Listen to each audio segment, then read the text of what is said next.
Hey there, I'm Mystic, and welcome back to my channel. We are currently playing Beacon Pines, and we have gone through every single branch that we can for right now. So we've got to go all the way back, and let's see what struggle brings us, and if it will help us to continue on with the story and figure out what is going on in Beacon Pines. Last time we were playing, we were trying to find our friend, trying to figure out what happened to him. We were lied to. If you haven't seen that part yet, I definitely suggest you check that out. But let's see what struggle brings us and if it'll give us any answers at all. Or at least give us more pathways and branches to go down.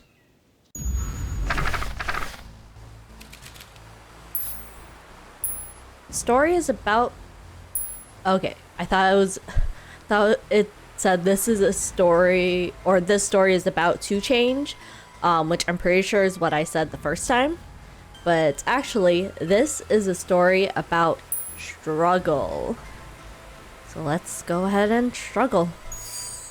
This is a story about struggle. Luca could hear a machine humming somewhere nearby. He felt around wildly, searching for something, anything that could help. His hands found a hard object, maybe a tile? He yanked it free, lifting the cold stone. Let me go! Luca swung the tile as hard as he could at the shape that still held fast to his leg.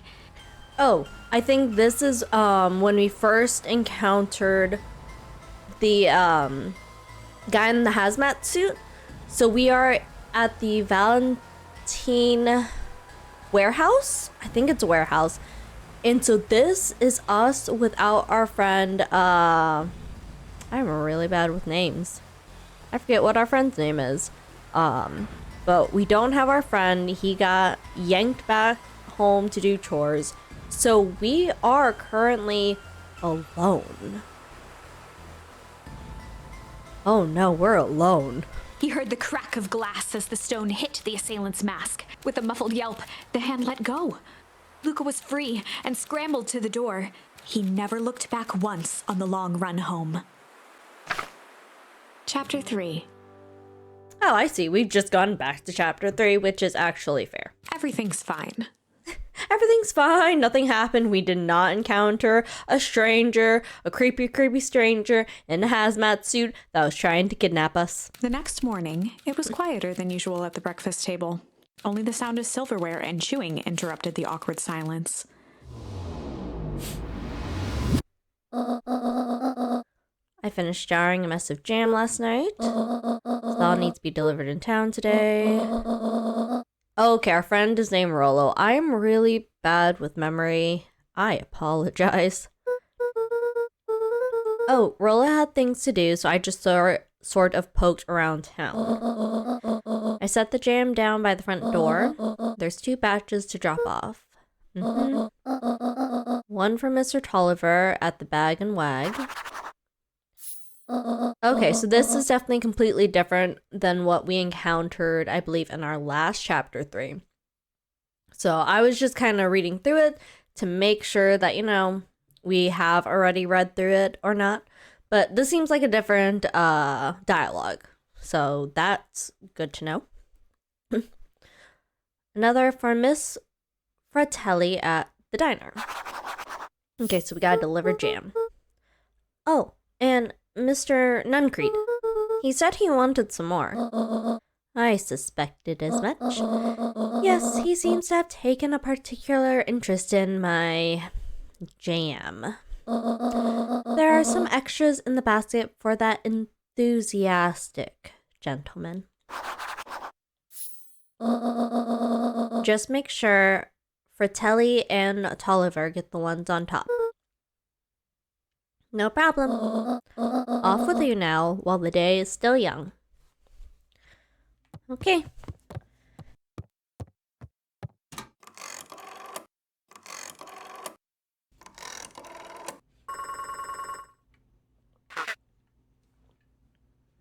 Grandma, what you doing? Hello, it's Juniper Hartford. Before you hang up, just hear me out. I have a business proposition. The simple matter is we both have the same problem that needs solving. Very well. We can meet tonight. Gran, what you doing? What's going on here, Gran? Well, I'm a delivery boy today. Okay. Sorry about yesterday. Roxy can be so annoying.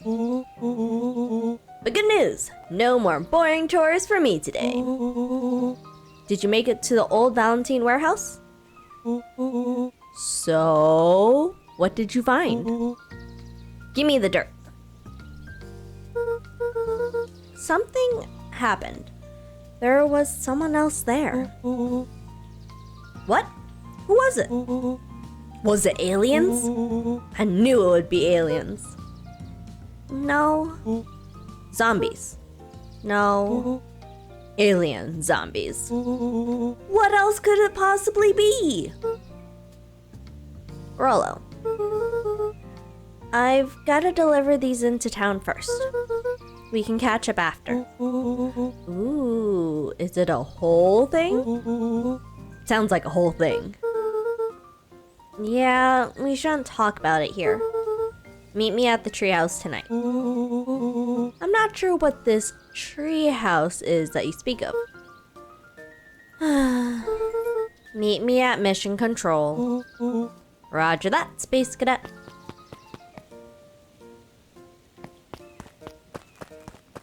I love that I have to literally carry the thing of jars. Alright, so where is Wig and stuff? Hello.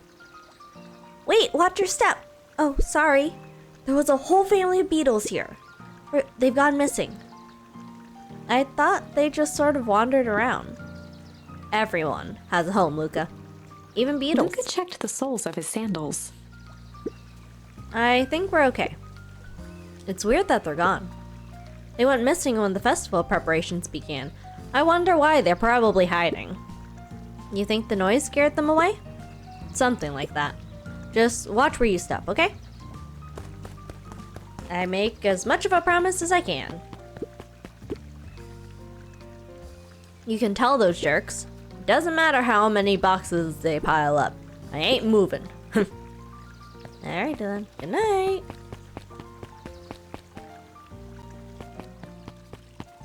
Alright, so I need to deliver this to Wigs and stuff. Mr. Wilder, I trust you have time to chat? Eris Valentine, oldest of Sharper Valentine's children, and heir to the Valentine fortune, had a way of making questions seem like demands. Certainly. What seems to be the problem? Mr. Wilder had learned to assume that if he was hearing from Eris, it was because she had taken issue with something he had put in the paper. I couldn't help but notice that the front page of this morning's paper was consumed with stories about this silly festival. Well, yes, that is the news of the day. But there was no mention of the museum, nor the foundation through which it was endowed. I'm sorry, Miss Valentine. My readers are more so interested in this town's future, rather than any one family in particular. There was a time, Mr. Wilder, when the goings-on of my family was the only thing this town cared about. Well, things change, ma'am. And you know, change is dangerous. If you finish that thought, I will make that monocle a permanent fixture of your anatomy. My apologies. Good day, Miss Valentine. Did I give you the impression this conversation was finished? Mr. Wilder averted his gaze and began to polish his monocle. Well, good day, Mr. Wilder. Alrighty then. So let's go this way.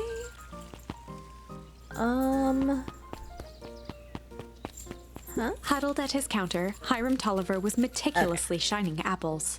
You are who I want. More accurately, Hiram Tolliver was meticulously shining one apple. Hello? With a yelp, Mr. Tolliver fumbled the apple, flailing at the air as it fell. Oh no! Oh, sorry. No bother, no He bother. leaned forward and lowered his voice. I see you have something for me? Yeah, Gran had some jam I'm supposed to give you. He leaned in a bit further. Jam? Yeah, these ones on top. She wrote your name on them. Mr. Tolliver leaned back, speaking loud enough for anyone to hear. Ah, yes! The jam! Thank you so much for delivering this jam to me. He reached forward and snapped up the jars of jam, giving Luca a little wink. I shall put it on my store shelves post-haste. Okay, I should finish my deliveries. Of course. Of course. He leaned in for a final whisper. Of course. Alright, not creepy at all. Not creepy at all, mister. Yeah, I can still pet the watermelon. How do you keep the ice cream cold?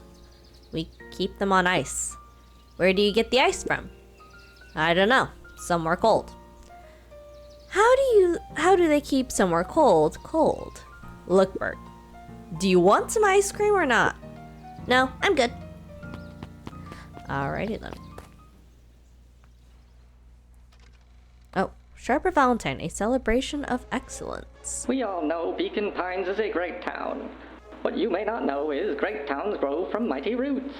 And that is why you cannot tell the story of Beacon Pines without telling the story of one Sharper Valentine. Young Sharper's keen intellect and strong moral fiber led to a grand vision. A vision of a community dedicated to a better tomorrow. In his own words, a better tomorrow is within our grasp, but it requires a singular mind to harness it. Lucky for us, he decided to grow that vision here, in Beacon Pines. And how does one grow a better tomorrow? With fertilizer, of course. Valentine's Fertilizer Company became the lifeblood of a town yearning for purpose. But then tragedy struck, a scientific experiment gone wrong. An accident which took Sharper away from us far too soon. To this day, we struggle to pick up the pieces. But one foul harvest isn't enough to stop the people of Beacon Pines.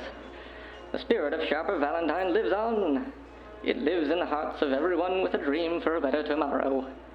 Together, we will follow his example and grow a bountiful future. Paid for by the Valentine family and the Valentine Fertilizer Company Remembrance Fund. Alrighty then. Interesting.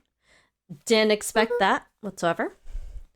That was unhelpful. You don't say.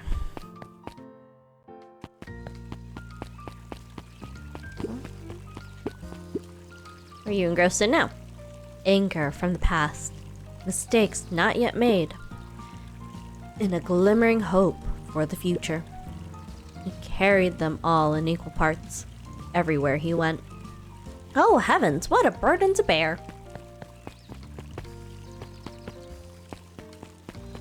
Okay, can't talk to you.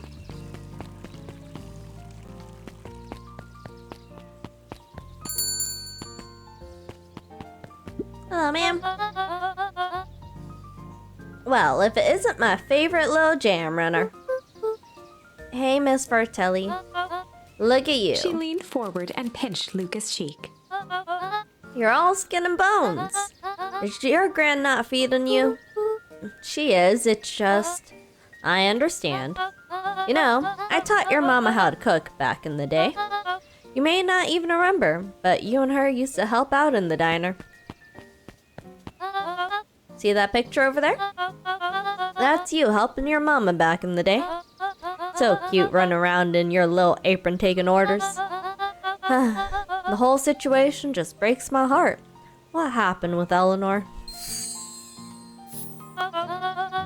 I've got a feeling she's out there somewhere, yearning to be with you again. Few things in this world can keep a mother from her son. Luca shifted the basket uncomfortably. Oh yes, let's see Mrs. here. Fratelli lifted the cloth and inspected the jam. Ah. They even have my name on them. How She thoughtful. carefully lifted out her jars of jam. You tell your gran hello from me, Luca. Will do. Jam for sale! If I could just be left alone, young Mr. Van Horn. Oh, sure. Sorry to bother you. Just that. Mr. Kerr has asked me to make the opening speech at the festival. Being mayor and all, you might expect me to be a charismatic speaker. The truth is, I am terribly nervous. I really don't think I'm cut out for this sort of thing. Cut out for being mayor or for public speaking? Both, I suppose. I never really chose any of this. It's more of a duty to my family. Or a legacy. That sounds like a heavy burden. As for the festival, just speak from your heart. I'm sure it'll be great.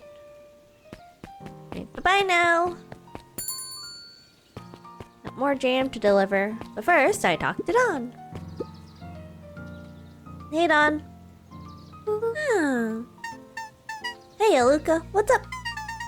I got you on jam delivery, eh? Yep. Have you seen the new kid around yet? New kid? Yeah, came in from the big city. Our parents both got jobs here. But get this, one of them is working for William Kerr and Perennial Harvest. And the other is working for Eris Valentine. And? The Valentines represent Beacon Pine's past. Perennial Harvest has positions itself as this town's future. Must make for some interesting dinner table conversations. I can imagine. Huh, that is interesting information. Okay, well, gotta go deliver it this way. I got your jam. Got some jam for you, Mr. Nuncreed. Luca, you seem chippier. Well, aside from being on delivery duty, it's a nice day. Mr. Nuncreed eyed Luca for a moment, then nodded in agreement. I suppose it is. So, do you want your jam? Oh, right. Usually, Juniper drops those off herself. I guess she's busy today. Anyway, this is my last delivery for the day. Oh, in that Nuncreed case... snatched the basket from Luca. Okay. Are you serious, dude? I'll hold on to the basket until the next time I see your gran. You're so creepy, like leave my gran alone. My dude. Really? Hey you! Anchovies or pineapple? What? Don't think. Just answer. Pineapple. Why? How old are you? 12? Perfect. Follow me. Who are you? Anyone ever tell you you ask too many questions? Just try to keep up, okay? What just happened? Well, off I go, I guess. To follow a stranger.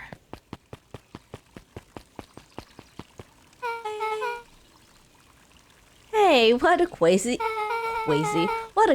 coincidence. Here's my new friend I was telling you about. Oh, that's wonderful. Yep, we just hit it off. Oh, really? Get this, his favorite pizza topping in the whole world is pineapple. Oh, and what is your new friend's little name? Beck locked eyes with Luca. I'm fairly certain I read that wrong. I think it's what's your little friend's name, not what's your friend's little name. The look on her face was equal parts expectant and desperate. Luca Van Horn, nice to meet you. I'm Nellie, and this is Ilona. We're Beck's parents. Beck gave Luca a quick nudge. Oh yeah, Beck told me all about you. Alright, feels like we've known each other for years. So you both can stop obsessing about me making friends. Oh darling, we never doubted you. It's just that for children with fewer than 5 close friends, the probability of a stunted development doubles. Well, 1 down, 4 to go, I guess. What Nelly means is that we just want this move to be as easy on you as possible. You can relax. A friend has been friended. This calls for a celebration. Luca, you must join us for dinner tonight. Dinner? Wow, another coincidence! I actually already asked him, and he said he would love to.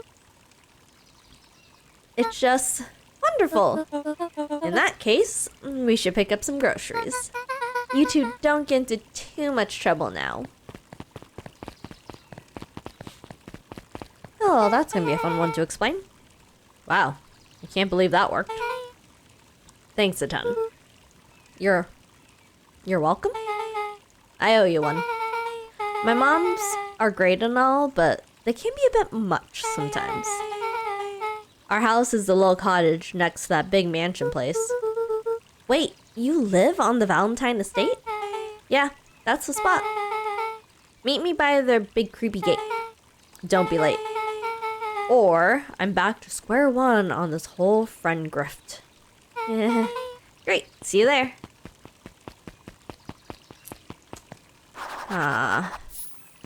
But I thought we had to go meet, Rollo. Or can that wait until later? Hi there, who are you? Good morning, Jeff. What's so good about it? Another day further down the tubes, if you ask me. Come on now, it's not all bad. The festival is coming up. Huh, the festival.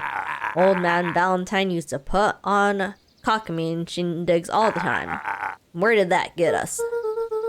Well, it's perennial harvest putting on this one.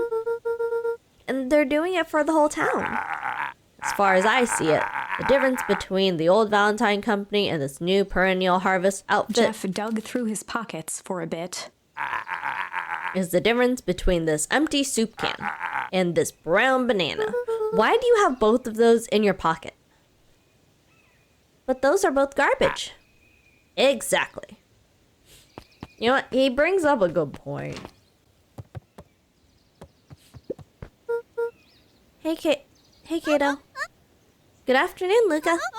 Can I help you find something? Maybe, maybe not. Try me. Well, there's been some weird stuff going on at the old Valentine warehouse. Can't say I know anything about the old warehouse. But empty hives don't stay empty for long. Kato motioned to the book in front of him. The more I read about bees, the more similarities I see with people. If a hive collapses and fails, it doesn't stay empty for long. A new queen will set up shop pretty quickly. So you're saying it would make sense for someone new to start using the warehouse? Nature abhors a vacuum. Alrighty then. Hey Jace. Oh, hey Luca. Have you seen this new issue of Hank Atomic? Not yet. No spoilers, please. It's awesome. It's a flashback. No spoilers, please. We get to see how mild-mannered Henry Adams becomes Hank Atomic, man of space justice. Jas, no spoilers. Oh, sorry.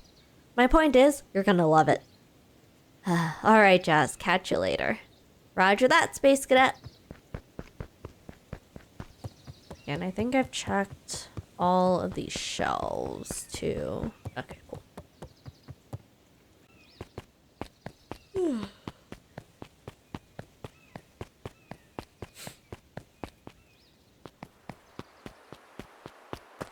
Gotta go meet our new friend.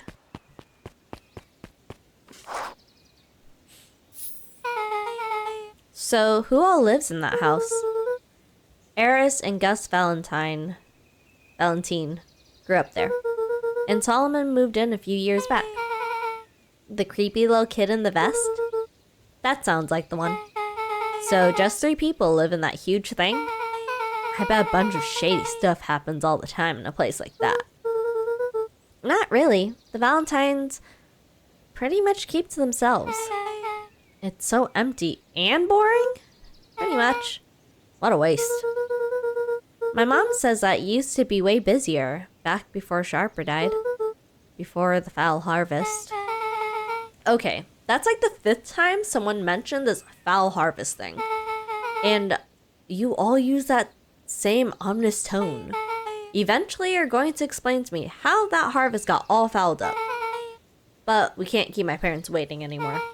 This way.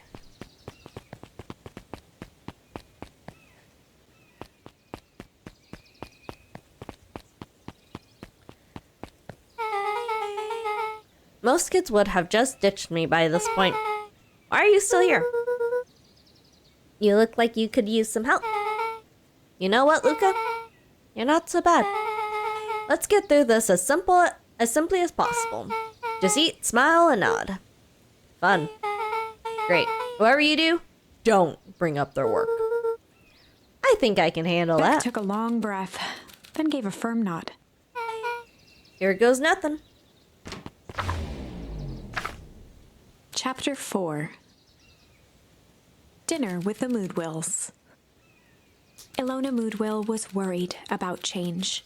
A gardener at heart, she understood the necessity of change. But there was a difference between the controlled world of her plants and this cluttered cottage in a strange town. Almost done. Nellie was a blur of activity, digging through boxes. Sorry, love, couldn't find the dishes. We'll have to make do with paper plates. Dinner went by without much conversation. As she watched Beck and Luca finish up their pizza, Ilona let herself relax into the chair. The things she cared about were still here. Nellie finally had the job of her dreams. Beck was beginning to take root. Ilona's task was simply to tend to them. She could do that. So Luca, tell us a bit about yourself. Where do you live? Oh, I live with my grandma, over on the other side of the river. Your grandma? Where are your parents at? Beck. Manners. It's alright. My dad passed away in an accident at the fertilizer plant 6 years back. Oh dear. My mom's been missing for a few months now. Like, missing? Luca's eyes were fixed to his plate, pushing a chunk of pineapple around with his finger. Nellie was the one who eventually broke the silence. Luca, how did you like the pizza? Oh, it was good. Very good. Normally we have put more effort into dinner. Ilona nervously gestured toward the boxes. We aren't fully settled in, and Beck had mentioned that it's your favorite. I'm sorry, are we just skipping the part where he said his mom was missing? Beck! I'm sorry, Luca. This move has us all a little tired. Luca wiped his face with his sleeve. No, it's fine. So, Beck said you moved here for work? Beck gave Luca a swift kick under the table. He is just trying to change the subject, Beck, because you are clearly not getting the hint of let it go. Ow! I mean, what brought you to Beacon Pines? Oh, you were right the first time. We're here for work. Nellie won't tell you this, but she's a brilliant chemist. I don't know about brilliant, but I do love it. She's brilliant. Perennial Harvest just made her their newest lead researcher of deep engineering. Uh-oh. She makes it sound more impressive than it is. I'm just happy that I get to make a difference in the world. Perennial Harvest is at the forefront of evolving agriculture into something more useful than sprinkling water and excrement on the ground. Luca glanced over to Beck. She seemed to be holding her breath. What Nellie means, Luca, is that there are different ways to grow plants. Yes, some people talk to their plants and hope for the best.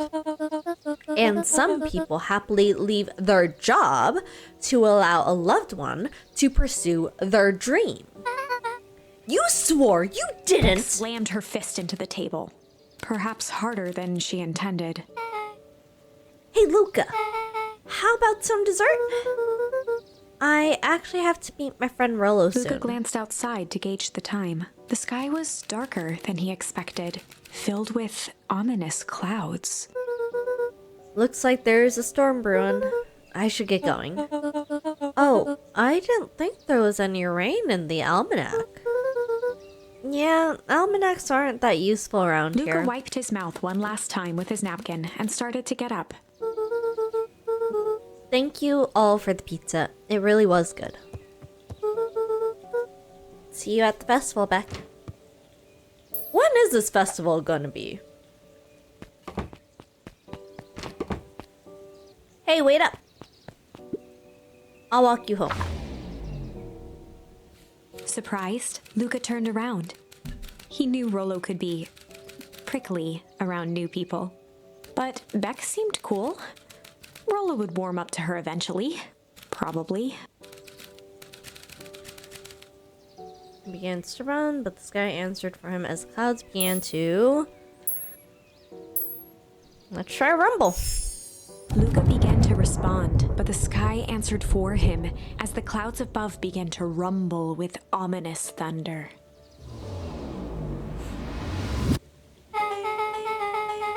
You sure we can make it home before the storm kicks off? Luca surveyed the roiling clouds. I'd say the odds are good. Maybe you should stay here and I'll just make a break for it. At that moment, the heavens opened up, unleashing torrential rain. Uh-oh. Care to recalculate those odds? Hurry inside, you two, before you catch a cold. Oh no.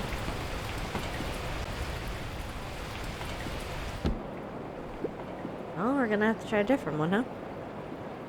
Luca, Nellie will keep trying to reach your gran on the phone.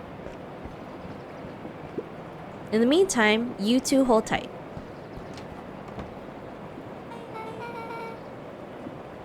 Sorry, not much to do up here. Most of my stuff is still in the boxes. Mind if I poke around? Be my guest. Luca squinted into the eye hole of the microscope. This looks wild. What is it? Gum. Gum. Luca adjusted the slide with his fingers to get a better look. I'm tracking the structural integrity of gum with increasing amounts of chewing. Chew that one for 47 days. Luca wiped his hand off on his sweater and Ugh. gave a nervous laugh. It's weird. I know. Beck looked down, timidly tapping the ladder with her feet. You think it's weird, don't you? A little. But weird can be cool. I feel like it's just more of a I touched the gum that you chewed for 47 days. Not necessarily weird, but sanitary is questionable. Oh wow. Rollo and I have a radio just like this at the treehouse. Probably not exactly like this one. My mom and I tore the whole thing down to the bolts. Fitted it with some state-of-the-art vacuum tubes. She seems pretty awesome. She gets carried away sometimes. I think she feels guilty for working too much. So when she does have time for me, she showers me with high-tech overcompensation. Luca flicked at one of the toggles. I bet you can get all sorts of stations on this. Not here in the boonies. You won't believe the stuff I could pick up back in the city. But around here, it's all farm reports and static. Aw, shucks. Luca bent down to examine the bouquet of wilting flower. Judging by the odor, they were well past their prime. He flipped open the attached card. Happy trails from Coach Walker and all the Fairview Condors. Boy, you weren't kidding about poking around, huh? Oh, sorry. Was this from your old school? The most recent one, yeah. Some schools gave me going away cards. Some did flowers. When they're really trying to feel good about themselves, they do both. So you moved a lot. Yeah, that's the thing with having a brilliant parent. There's always a better job somewhere else.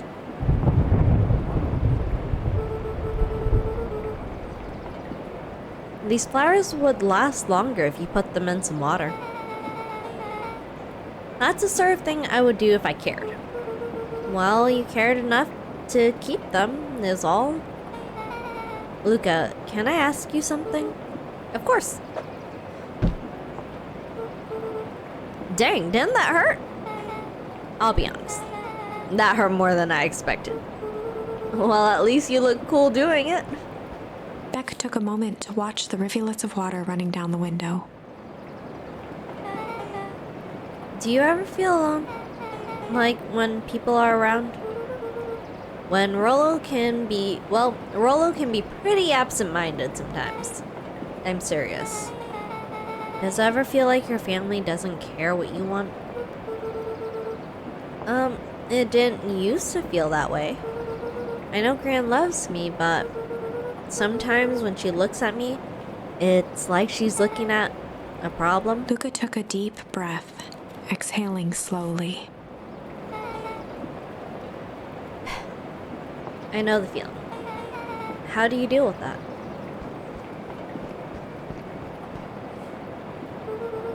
I guess I haven't. But one thing my dad told me when I was little, don't hold a grudge, especially against yourself. If you try to hold it all in, you're gonna pop.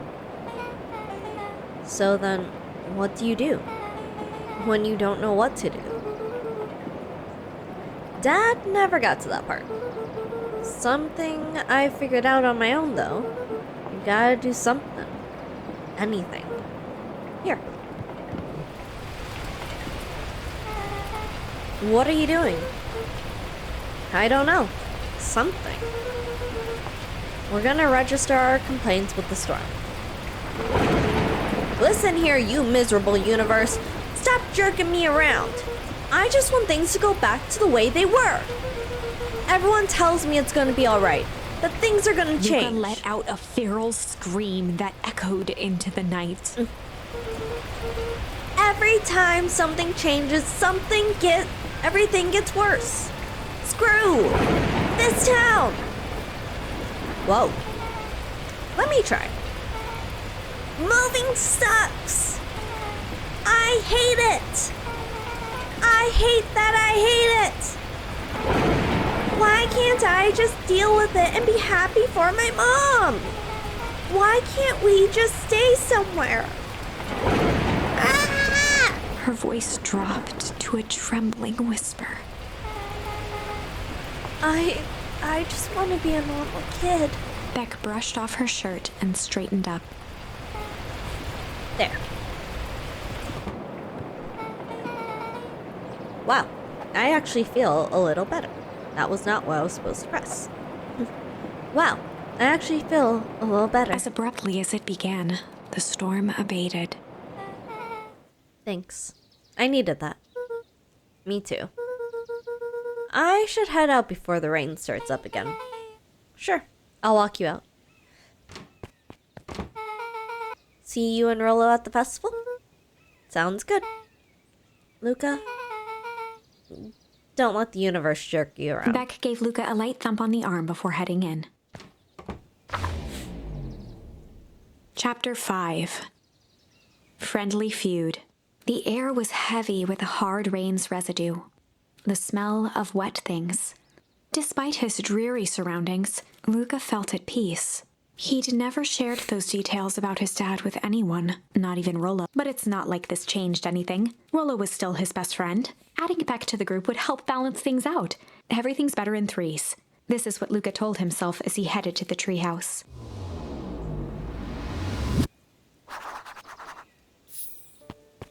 Hopefully Rollo's still there. Actually, knowing Rollo is still there. Hi, Don. What you doing here? Hey, Don. Tracking down a lead? You bet. I heard a juicy new rumor. Turns out, when Sharper Valentine died, he left behind a peculiar last will and testament. Peculiar how? He didn't just give his kids an inheritance. There were conditions. Like what? The document stipulated that Eris had to take on a child as reward. A kid our age, who just showed up to town one night with a lawyer. Solomon? Bingo! So Eris was forced to take care of him? Yep, or she would have lost everything. Why would Sharper care so much about some random kid? Rumor has it, old Sharper sowed some old wild oats. I'm guessing, saying that he had affairs? That explains the way Eris treats him. Poor Solomon. How did you find all this out? A good reporter never reveals her source, Luca. Thanks, I guess.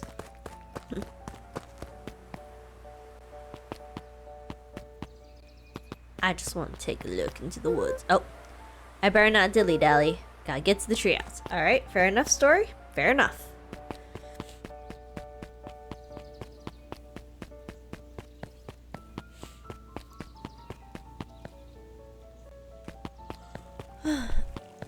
Why are you still out here reading? He met his old friend's eyes and was greeted with nothing but ice-cold anger. Heavens! This is no time for fractured friendships. Huh. Feel like that's foreshadowing in a way. Oh, hello. Excuse me, what are you doing? Just locking up for the night, sir. Oh, wonderful. I can only assume this means all festival preparations have been completed ahead of schedule. Not exactly, sir. The storm set us back a bit, and it's getting late, so we all decided to... You all... decided? Yes, sir. I was unaware that your job involved deciding things. We are all here at Perennial Harvest because we believe in creating a better future. Yes? Yes, sir. Very much, sir.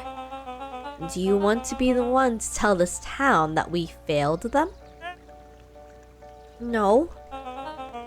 Then that we gave up because there was a little rainstorm and we all got sleepy?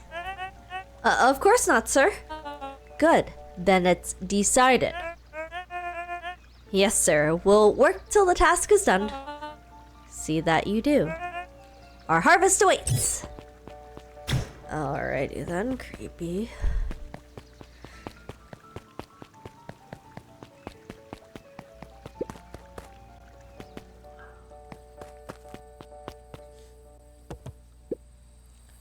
Rollo, are you still up there? I'm sorry. Rollo isn't accepting visitors at the moment. Come back never. Luca had only ever heard him speak in this stiff yet gentle tone a few times, and it always meant one thing. You're upset. Oh, what makes you say that? Maybe because my best friend abandoned me for no reason? I didn't abandon you. I'm just a little late. Rollo scoffed. The rain held me up. Liar! You weren't even home! What? The storm got bad and I got worried, so I went looking for you. Imagine my surprise when I made it to your house, and you weren't there. I hadn't made it back yet. I'm not a fool, Luca. It doesn't take all day to deliver some jam. No, that storm rolled in out of nowhere, and I got stuck after dinner at Beck's Luca house. stumbled on his words, knowing he'd said too much. Beck? Dinner? What the heck is a Beck?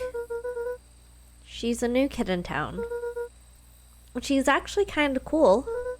You'd like her. She needed help convincing her parents that she'd made new friends. New friends? I spent all day waiting for you. And you were off making new friends? It's not like that, Rollo. You know, while I was waiting, I made some upgrades to Mission Control. It was gonna be a surprise. But you took so long, the storm knocked it all down. Just like you knocked down our friendship. What does that even mean? Luca became instinctively angry in response. Both boys were now shouting across the distance. It means you're a bad friend. You don't care about me. Of course I care, you ass. I knew I'd get in trouble waiting so late for you. But I kept my word. 'Cause that's what friends do. Oh wow, what a noble sacrifice you made. Easy for you to say. Your gran doesn't even care. Oh, ouch, my dude. That's not okay. That's not okay at all. You can stay out as long as you want, and you won't even get in trouble. And you think that means his gran doesn't care about him? That's not okay. That's not okay to say at all. Seriously? You're acting like I chose this. If that's what you think, then maybe you're the bad friend. Rollo's tone changed to a calm, yet more intense anger. Maybe Pa's right. Storms bring more than water. This one brought out the real Luca. Stop quoting your Pa's nonsense like it means anything. Yeah? Well, at least my Pa is still around. Why the fuck are you slapping your best friend across the face like this? This is never called for at all, especially for the situation that you're in. The words hung in the cold night air. Rollo's stomach dropped, knowing he'd crossed a line. Oh, 100%. Like, I definitely won't want to be your friend anymore after this. I would 100% give you the cold shoulder, but I don't think Luca's gonna be like that. But it was too late. Luca, Good night, Rollo. I have tears welling up in my eyes right now. Dang it.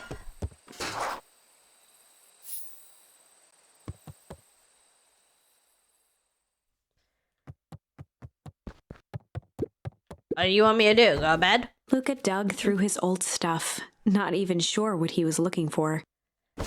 All of Rollo's stuff? Knock it out. Rollo. What a jerk. Call me a bad friend. Oh, I'm Rollo. Look at me and my amazing family.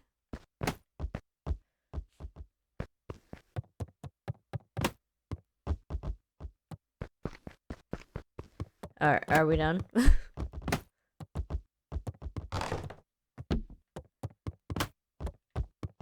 Can I leave? If Rollo thinks I'm still going to the festival with him, he can shove it. Okay? Should I just get into bed? 'Cause I guess I'm never supposed to make new friends. Oh. Oh. Luca? Gran cooed gently from the hallway. You slept straight through breakfast. Luca, are you alright? I'm fine. Just don't feel like getting up yet. Okay, I'll leave this oatmeal by the door. I've got to run out and take care of some things. Okay. I'll be back later to check in. Sure. Luca just wanted to be alone. He waited to hear the sound of the front door closing.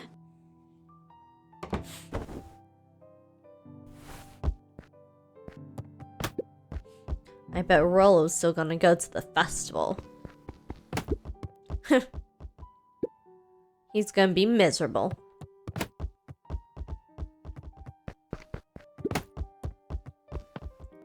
Luca dozed off again. Maybe I should have tried to leave. Luca, I see you didn't eat your oatmeal. Wasn't hungry. Well, just in case you get hungry, I'll leave a sandwich here too. Thanks. Rollo came by. What did he say? He wanted to talk to you. What did you say? I told him you weren't feeling well. Good. So, your plan is to sit in your room all day? Pretty much. Well, I need to pop away again for a minute.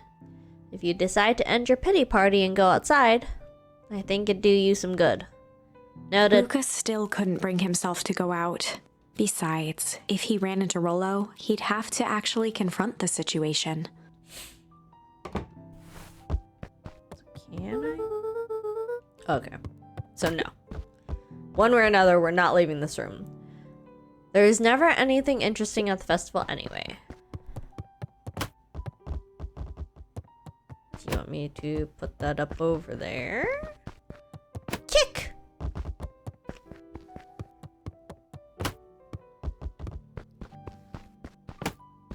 Ha!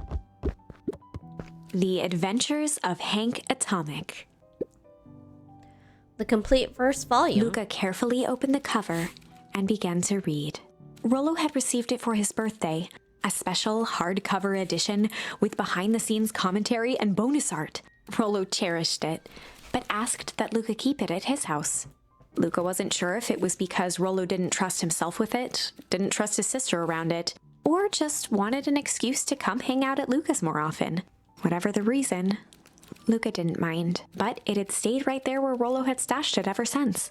Now, at the foot of his bed, Luca lost himself in the pages. He'd read it all before, but at this moment, it somehow felt sentimental.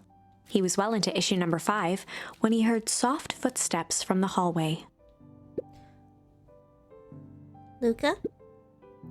Another little friend came to see you. A girl named Beck Modell. Modwell? I don't know how to say it. She said she met you yesterday? What did she say? Is she here? She was just dropping by. I told her you weren't taking visitors today. Oh. She seems nice. Yeah. You had a fight with Rollo, didn't you?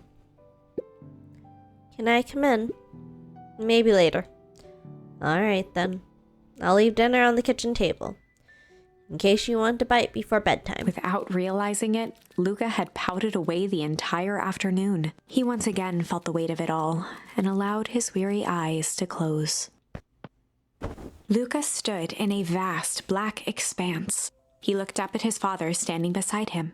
Walt was working a straw at the bottom of a fountain glass, trying to collect the last bits of milkshake. Dad?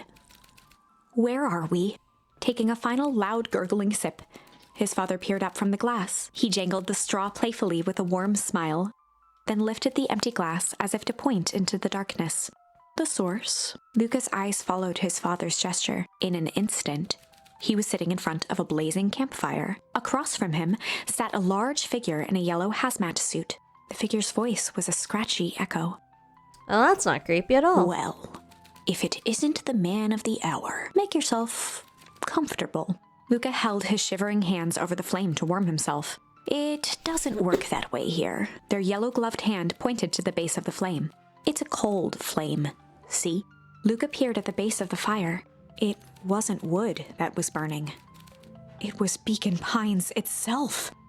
Tiny buildings, freezing and crumbling as they were consumed by flame. Luca could see small shadows moving in the burning city. People. Luca leapt to his feet. We've got to help them! The figure gave a dismissive wave of their hand. Why waste energy helping people who can't even help themselves? The figure bent down to examine the panicked crowd as they desperately tried to stop the flames. They only care about what's right in front of them, not like us. Luca's voice was a trembling whisper. Us? The figure slowly stood up, grabbing its helmet with both hands. With a jolt and a twist, the suit emitted a gasp. A cloud of torpid mist escaped, slowly revealing the face within. Luca's own face looked back at him, older, worn, distant. The sensation was oddly familiar. As if he'd caught his own reflection by surprise in the mirror, the doppelganger smiled. I tried to help once. He gestured towards his face. And all it got me was this. Luca staggered back. You aren't me. Luca felt a hand catch his shoulder. His father was there again, beside him. Every choice sets us on a path. This is the end of one of your paths, son. Luca watched his older self shake its head ruefully, its face twisting into a cruel grin. Is this another branch that's gonna end again? Welp, Dad. If you wanted him to see this, far be it from me to disappoint. Luca watched in shock as the figure took a confident step forward and plunged into the flames. In a flash of cold light, he was gone. What does all of this mean? Luca felt a reassuring squeeze on his shoulder. Just remember, why we choose matters just as much as what we choose. Luca woke up to see a hazy figure at the foot of his bed, silhouetted in the morning sun. Oh, that's not creepy at all. Okay, it's just Gran, thank God. Mom? No, dear. It's only Gran. Luca rubbed his eyes. The kind, concerned face of his Gran came into focus. How are you feeling? Fine. Anything you want to talk about? I don't feel like talking. That's just as well. How about you sit there and listen a bit? Whatever you and Rollo fought about doesn't matter. But Gran silenced Luca with a gentle pat on the leg. Fights between friends happen. What was said doesn't matter. The important thing is, that's not the last thing you ever say to each other. But he said stuff about Dad. Well, do you think he meant it? No. He was just mad. Did you mean any of the things you said to him? No. Good. One must appreciate friends in their best moments and accept them in their worst. Now get your little butt out of bed. The festival's today. You don't want to miss that, do you? I guess not. Seems like a good opportunity to make amends with Rollo, doesn't it? Luca gave a reluctant nod. So buy him a corn dog and apologize. But he's the one that... What did I just say? Buy him a corn dog. That's a good boy. Everything's better with corn dogs. I need to get going now. Got some last minute festival business to take care of. I'll come find you at the fountain a little after lunch. Alright. I love you, Luca. Love you too. Luca took a deep breath. Okay. Chapter 6. Alright, and I think that is where I am going to end it here today. Thank you all again for joining me, and I will catch you next time as we check out the festival, make amends with Rollo, and continue to still figure out what the heck is going on in Beacon Pines. Because, yeah, there are many questions. Many questions. Anyways, have a good day, y'all. Bye!